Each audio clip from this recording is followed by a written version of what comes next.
जय श्री कृष्ण। ओम श्री परमात्मने नमः। श्रीमद् भगवत गीता अध्याय 4 श्लोक नंबर 23। भगवान उवाच गत संगस्य मुक्तस्य ज्ञानावस्थितचेतसः यज्ञाचारतः कर्मम समग्र प्रविलीयते। जिसकी आसक्ति सर्वथा नष्ट हो गई है, जो देह अभिमान और ममता से रहित हो गया है, जिसका चित्त निरंतर परमात्मा के ज्ञान में स्थिर रहता है, ऐसा केवल यज्ञ संपादन के लिए कर्म करने वाले मनुष्य के संपूर्ण कर्म भली भांति विलीन हो जाते हैं। अब इसमें यही है कि भगवान इसमें ये बता रहे हैं कि सबसे पहले तो आपको उस कर्म के प्रति कोई भी आसक्ति नहीं होनी चाहिए। देह अभिमान से आप अलग होने चाहिए। ममता से रहित होना चाहिए आपका हृदय। तो उस प्रकार से जब आप कोई भी कर्म करते हैं तब वही कर्म सिर्फ आपका यज्ञ के लिए होता है, और उसमें ही सिर्फ आप जो है कर्मों से बंधते नहीं है। कर्म बंधन नहीं होता, जिस जिस कर्म में आसक्ति नहीं होती और ममता से रहित होता है और देह अभिमान भी नहीं होता है ना। हम्म।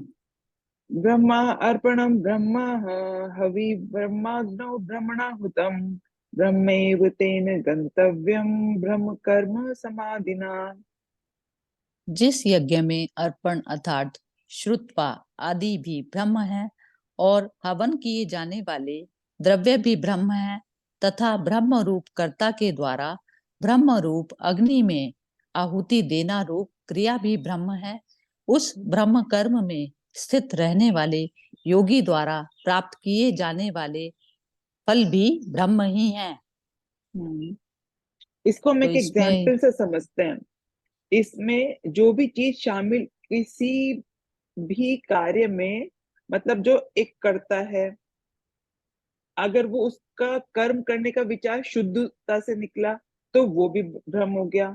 जो वो उस कर्म में लगाए जाने वाले पदार्थ हैं वो भी भ्रम है, और जो क्रिया है वो भी भ्रम है, और जो उसके फलस्वरूप फल निकलेगा वो भी भ्रम होगा। अगर सब शुद्ध है, मतलब कि जिसमें कि ये ऊपर जो दिया गया था कि देह अभिमान ममता और आसक्ति अगर नहीं है तो वो सब भ्रम ही है, उस योगी के द्वारा जो भी कार्य किया गया।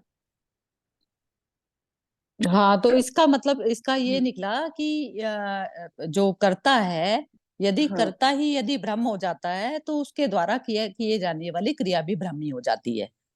तो हाँ, कर्ता क्रिया ब्रह्म इतनी मतलब हाँ कि शुद्धता क्रिया। से।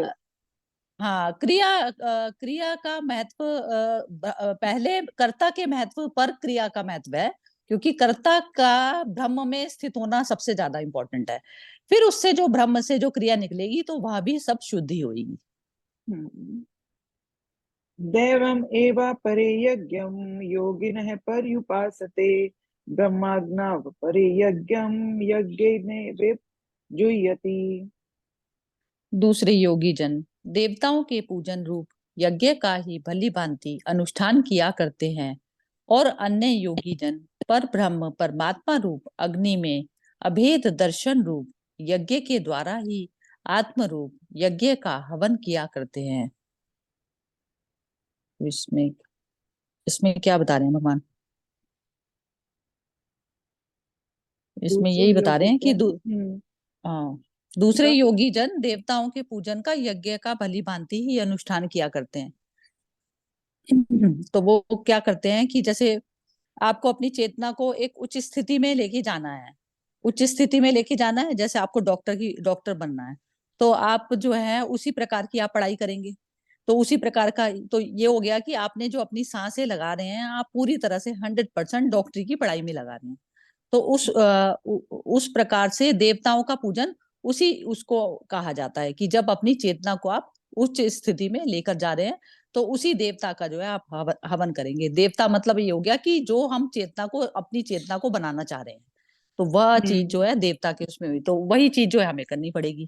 करनी और पड़ेगी। दूसरे अब उसमें और जो अन्य योगी जन कौन से वाले बताए इसमें, कि अन्य योगी जन पर ब्रह्म परमात्मा रूप अग्नि में अभेद दर्शन कर रूप यज्ञ के द्वारा ही आत्म रूप का हवन। अब आत्म रूप ये हो गया कि वो जो भी कुछ करते हैं वो परमात्मा को समर्पित करके ही करते हैं। परमात्मा को समर्पित करना मतलब जो हर चीज जो है उनकी शांति से निकलकर शांति पर ही स्थापित होता है उनका मन।